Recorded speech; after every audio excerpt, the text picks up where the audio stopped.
on va parler d'inscription dans les universités. On va faire une pratique, comment on peut s'inscrire directement à travers soit ton téléphone, soit à travers ton PC, d'accord? Et aussi, on va parler du CAQ, comment on peut avoir le CAQ, quels sont les frais d'études du CAQ.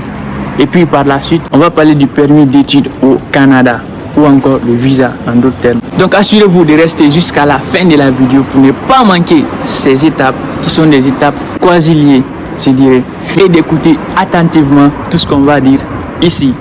Donc, on commence.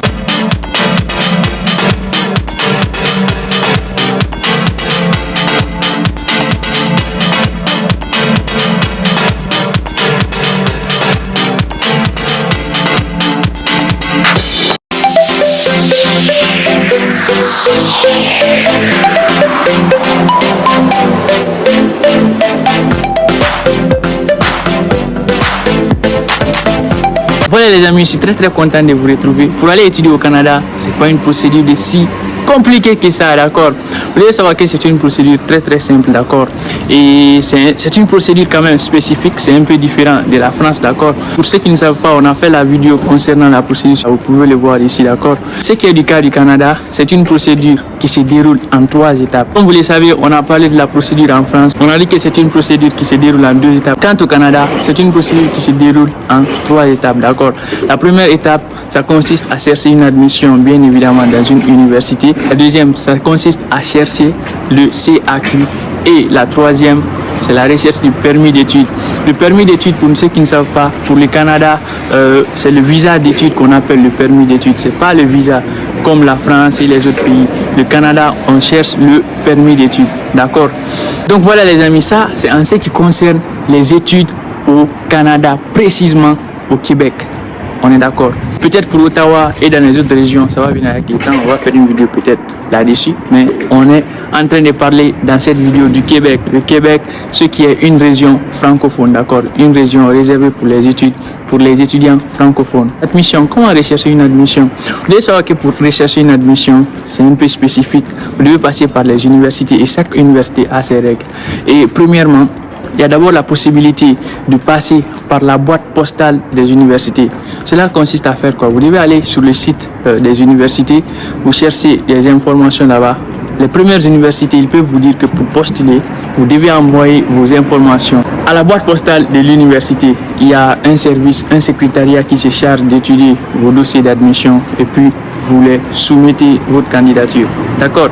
Et la deuxième procédure, il y a d'autres universités, il faut d'abord créer votre compte sur leur site, sur leur espace en ligne. D'accord? Vous allez trouver en ligne lorsque vous partez sur les sites des universités. Il y a les universités comme l'université d'Aval, UQAR, etc. Bref, il y a beaucoup d'universités. Vous allez soumettre tous les dossiers, vous téléversez, puis vous soumettez votre candidature. La troisième possibilité, ça consiste à envoyer les dossiers par email, d'accord?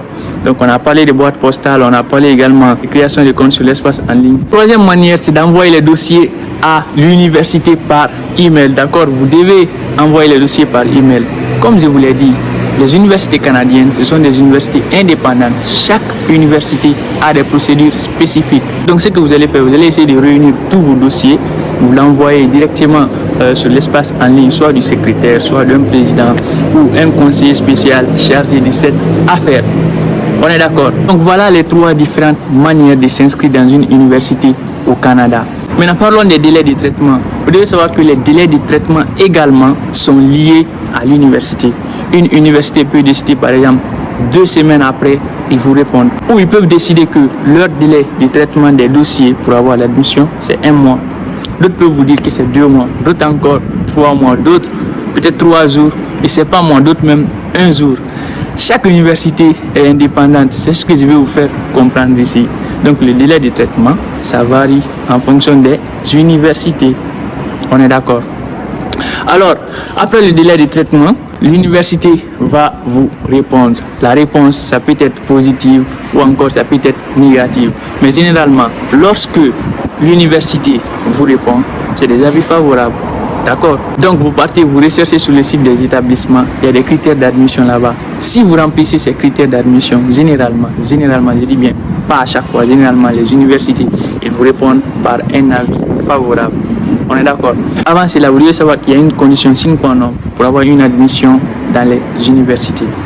Pour avoir une admission dans les universités, cela dépend des universités. Il faut payer des frais d'études des dossiers, c'est obligatoire, d'accord? Et à combien coûtent ces frais d'études des dossiers? Les frais d'études des dossiers, ça varie aussi en fonction des universités, d'accord? Vous devez savoir qu'il y a certaines universités, les frais d'études s'élèvent peut-être à $30, d'autres universités à $95, d'autres encore à $100. Il y a d'autres universités même, il n'y a pas de frais d'études à payer, mais c'est des universités très très rares, d'accord? Donc voilà, vous allez vous acquitter des frais d'études. Vous devez savoir que vos dossiers ne seront pas traités si vous ne payez pas les frais de traitement de vos dossiers. Les frais de traitement des dossiers sont impératifs, d'accord, pour les universités qui les exigent. Et une fois que vous finissez de payer ces frais d'études, vous allez attendre calmement chez vous. Ils vont vous répondre. Lorsqu'ils vous répondent, si l'avis est favorable, vous allez passer à ce qu'on appelle la recherche du CAQ. Donc les gars, on va attraper directement la recherche du CAQ. Le CAQ d'abord, c'est quoi? Le CAQ, c'est le certificat d'acceptation au Québec. C'est un dossier très très important que vous devez présenter au niveau de l'ambassade ou encore au niveau du consulat du Canada dans votre pays pour faire la demande de visa, d'accord? Donc c'est un dossier très très impératif et un dossier déterminant pour avoir le visa en ce qui concerne les inscriptions au Canada. Donc le CAQ, comment le rechercher? Vous devez faire une demande en ligne, d'accord? Vous allez faire une demande en ligne. La demande en ligne, voici le site officiel. Je vais mettre le lien du site dans la description où vous pouvez faire la demande du CAQ. Vous partez, vous faites la demande du CAQ et puis vous payez les frais. Attention, le CAQ, la demande du CAQ, c'est à payer, d'accord? Je vais mettre la somme en description, d'accord? Je ne peux pas traiter vos dossiers si vous ne payez pas les frais de CAQ, logique. Voilà, vous allez payer les frais de CAQ. Une fois que vous finissez de payer les frais de CAQ, vous allez attendre que le CAQ sorte. Qu'en est-il du délai de traitement des CAQ? En moyenne, je dis bien en moyenne, c'est 2 semaines. Mais souvent, il peut y avoir des problèmes techniques, il peut y avoir beaucoup de demandes de CAQ en même temps, ce qui peut faire que votre demande de CAQ peut aller au-delà de 2 semaines. D'accord? Et généralement aussi, il peut y avoir moins de demandes de CAQ. Lorsque vous faites la demande, vous pouvez être répondu peut-être une semaine après, une semaine et quelques jours, etc., etc. Donc le délai de traitement dépend du nombre de demandes, la crédibilité de vos dossiers, aussi des problèmes ou des erreurs techniques ou des actualités techniques au niveau du centre de demande de CAQ. Voilà les amis, j'espère que la partie là aussi est très comprise. On va passer maintenant à la dernière étape qui est la recherche du permis d'études. Maintenant, on est arrivé au niveau de l'épicentre, au niveau de la base, au niveau de la partie la plus importante. Vous avez l'admission, vous avez fait la recherche du CAQ. Vous allez réunir maintenant les dossiers pour faire la demande des visas. Tout d'abord, il y a une spécificité ici. Ici, on ne va pas vous dire que vous allez rechercher un logement avant de partir au Canada. Non. C'est différent de la France. Comme je vous l'ai dit dans la vidéo qu'on a eu à faire sur la France, il faut rechercher des logements pour aller étudier en France. Au Canada, c'est pas la même chose. Vous devez juste fournir une garantie bancaire qui prouve que vous avez suffisamment, vous avez les moyens suffisants pour aller poursuivre vos études au Canada, ce qui est normal quand même. Ils ne vont pas prendre des risques pour rien.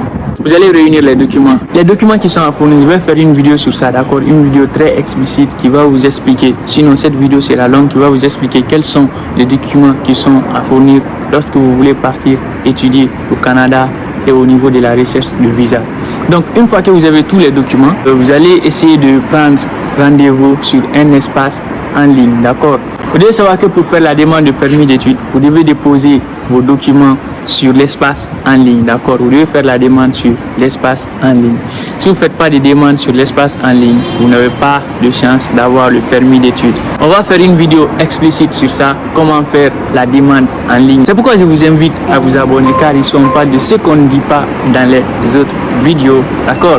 Voilà les gars, lorsque vous réunissez les documents, vous allez prendre rendez-vous sur l'espace en ligne. Voilà, ils vont traiter vos dossiers. Quel est le délai de traitement des dossiers pour le visa? Le délai de traitement des dossiers pour le visa, tout comme le CAQ, tout comme l'admission, aussi dépend des périodes, dépend du nombre de demandes en cours, dépend de la crédibilité en fin de compte de vos dossiers. Vous devez savoir qu'en moyenne, le délai de traitement varie d'1 mois à 2 mois. En moyenne, cela veut dire quoi? Cela veut dire que la plupart des personnes qui font les demandes, leurs résultats sortent entre 1 mois et 2 mois. On est d'accord là-dessus. Mais il y a des exceptions. Il y a d'autres personnes, leurs demandes sortent 1 semaine après. Il y en a d'autres, 2 semaines après. D'autres, il faut attendre 1 mois, d'autres encore 2 mois, d'autres plus long, jusqu'à 3 mois pour avoir le permis d'études. Donc, si le consulat dure ou bien si l'ambassade dure, elle ne vous répond pas. C'est tout à fait normal. D'accord? Ou encore, si le consulat vous répond rapidement, c'est tout à fait normal. Vous n'avez pas quand même à vous inquiéter. Ouais, le consulat a duré. Ouais, est-ce que je ne suis pas réfugié? Je suis triste, etc., etc. Vous n'avez pas à vous en faire. C'est un délai totalement normal. Ça dépend, comme je l'ai dit, la crédibilité de vos dossiers, les dossiers qui sont demandés, les nombres de demandes qui sont en cours. Ce n'est pas vous seulement quand même qui sont concernés pour faire les études au Canada, d'accord? Il y a beaucoup de personnes qui sont concernées pour faire les études au Canada. Donc, quand ça dure ou quand ça ne dure pas, cela est tout à fait normal. Vous devez rester serein, prier beaucoup Dieu et si peut-être à Dieu, tout va aller très bien. Après avoir expliqué étape par étape comment aller étudier au Canada, maintenant on va passer à la pratique. Cependant, dans cette pratique, on va prendre seulement une seule université et peut-être on va faire d'autres universités en détail pour ne pas que la vidéo soit très longue. Juste on va faire ça par exemple démonstratif. On va faire un exemple et puis le reste peut-être avec des vidéos qui vont venir à l'appui ou bien en fonction des questions que vous allez poser en commentaire. On va essayer de faire des vidéos sur ça. Donc on va choisir une université, l'université de Laval. C'est une université qui est au Québec. Comment on peut demander une admission dans une telle université? Vous partez d'abord sur Google, d'accord? Vous écrivez là-bas Laval, ou bien vous écrivez le nom de l'université intégralement. On est d'accord? Donc moi j'écris Laval.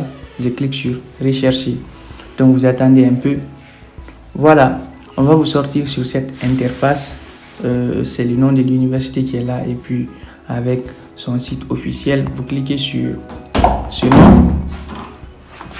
Puis vous attendez un peu et arrivez ici sur l'interface de l'université. Voilà, c'est comme ça se présente. Et voilà, il y a 3 points qui sont en haut à droite sur lesquels vous allez cliquer.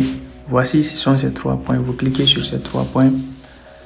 Et voilà, ici c'est écrit futur étudiant. Donc, vous êtes des futurs étudiants. Pour ceux qui résident à l'extérieur du Canada, vous êtes les futurs étudiants. Vous n'êtes pas encore inscrits dans cette université. Ou encore ceux qui sont au Canada, mais qui ne sont pas encore inscrits dans cette université.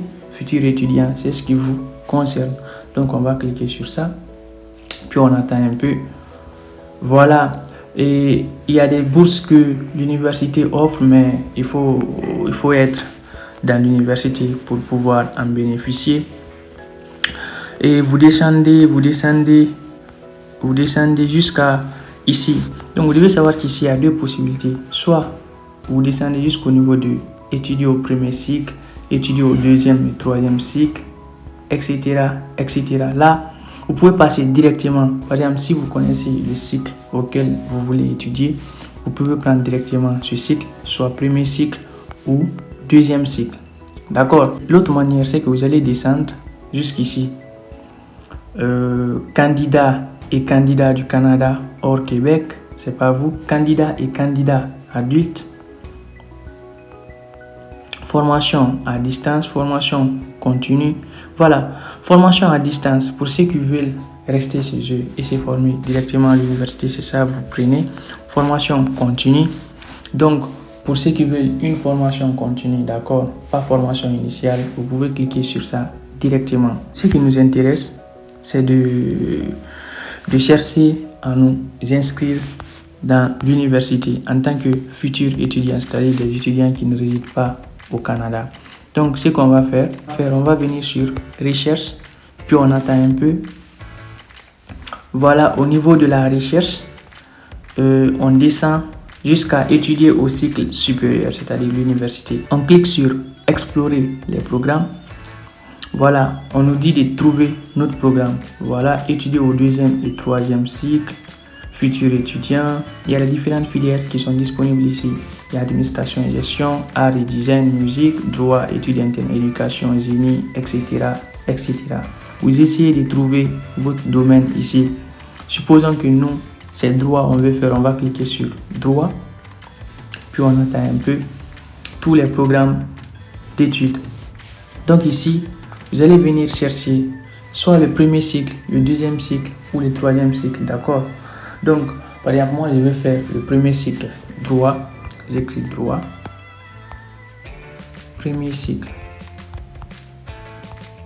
Premier cycle. Puis vous cliquez sur rechercher et vous attendez un peu. Donc, le résultat est là. Vous allez descendre un peu. Là, on nous a sorti droit des affaires. 2e cycle, 2e cycle, 2e cycle, 2e cycle, 2e cycle, 2e cycle, premier cycle. Voilà, ici, c'est le premier cycle qui nous intéresse. Vous aussi, c'est le 2e ou 3e cycle qui vous intéresse. Vous pouvez voir ça en haut là-bas. Mais moi, c'est le premier cycle qui m'intéresse. Voilà. Mais moi, c'est pas ce qui m'intéresse. Moi, ce qui m'intéresse, c'est de savoir comment m'inscrire dans cette université, spécifiquement dans ce programme de droit premier cycle. Donc, je vais venir ici, je vais cliquer sur consulter les détails du programme, puis j'attends un peu. Voilà, il y a des... Voilà l'aperçu un peu des détails du programme baccalauréat en droit. Voilà, vous descendez un peu. Exigences d'admission. Donc, les exigences d'admission, comme je vous l'ai dit, ce sont les conditions à remplir pour pouvoir postuler ici, pour pouvoir s'inscrire à l'extension dans cette université. Vous allez cliquer sur exigences d'admission. Lorsque vous cliquez sur ça, on va vous dire de choisir soit vous êtes étudiant au Québec, soit vous êtes étudiant au Canada, mais hors Québec, soit vous étudiez hors Québec. Nous sommes hors Québec, on est hors Canada. On va prendre études hors Canada. Voici les conditions. Là, vous allez voir, si vous remplissez ces conditions, ce que vous allez faire, on va monter. Une fois qu'on a fini de voir les conditions, on va venir au niveau de déposer votre demande d'admission. D'accord? On va cliquer sur ça, puis on attend un peu. Et puis voilà, on nous sort ça. On va descendre jusqu'ici, demande d'admission en ligne. Déposez votre demande, on va cliquer sur ça. Normalement, lorsque vous cliquez sur la partie là, on va vous sortir ici. Au lieu de modifier mon profil, on va vous sortir créer un profil. Vous allez cliquer sur créer un profil. D'accord, moi c'est parce que j'ai déjà créé mon profil que ça là c'est sorti. Vous allez cliquer sur modifier mon profil. Là-bas, chez vous, ça va s'afficher créer votre profil. Et puis lorsque vous cliquez sur ça, il y a une série de questions qu'on va vous poser. Vous allez répondre à ces questions. Puis après, vous allez mettre votre adresse email. Puis vous allez mettre un mot de passe. On est d'accord? Et puis, vous cliquez sur rentrer. Moi, je vais cliquer sur modifier vu que j'ai déjà mon profil. Donc voilà, on va vous dire de mettre vos renseignements personnels ici. Vous mettez votre nom, votre prénom, votre date de naissance, votre sexe, la langue que vous parlez couramment, la langue d'usage, votre pays de naissance, pays, province de naissance, la ville de naissance. Puis vous mettez enregistrer. Puis vous venez au niveau de coordonnées. D'accord? Moi, ce sont mes coordonnées qui sont là. Vous allez mettre votre numéro de téléphone, votre adresse ici, vos renseignements personnels. Vous allez les mettre ici. Et puis les renseignements sur les parents. Vous mettez le nom de votre mère, votre père, son nom de famille, sa date de naissance, etc. etc. D'accord? Donc vous allez suivre les étapes. Puis vous venez au niveau de renseignements supplémentaires. Mais vous devez savoir que vous ne pouvez pas passer directement aux renseignements supplémentaires que après avoir renseigné vos renseignements personnels. Et puis vous allez mettre ici les détails antérieurs et actuels, c'est-à-dire vous allez mettre les informations concernant votre université, votre lycée, etc., les études que vous avez faites. Puis après, vous allez soumettre vos dossiers de candidature et vous allez payer les frais de traitement des dossiers D'accord les gars? Donc voilà les gars, ça c'était juste à titre démonstratif. On va faire une vidéo intégrale sur comment créer et soumettre directement vos dossiers sur l'université de Laval ou encore dans les autres universités. Et pour ne pas que la vidéo soit longue, on va s'arrêter ici. Donc voilà les amis, j'en ai terminé pour cette vidéo. Grand était le plaisir pour moi de vous l'avoir servi. N'hésitez pas à partager surtout à vos amis pour que eux aussi puissent savoir. Peut-être ils se demandent comment faire les études au Canada, quelles sont les modalités, etc. etc.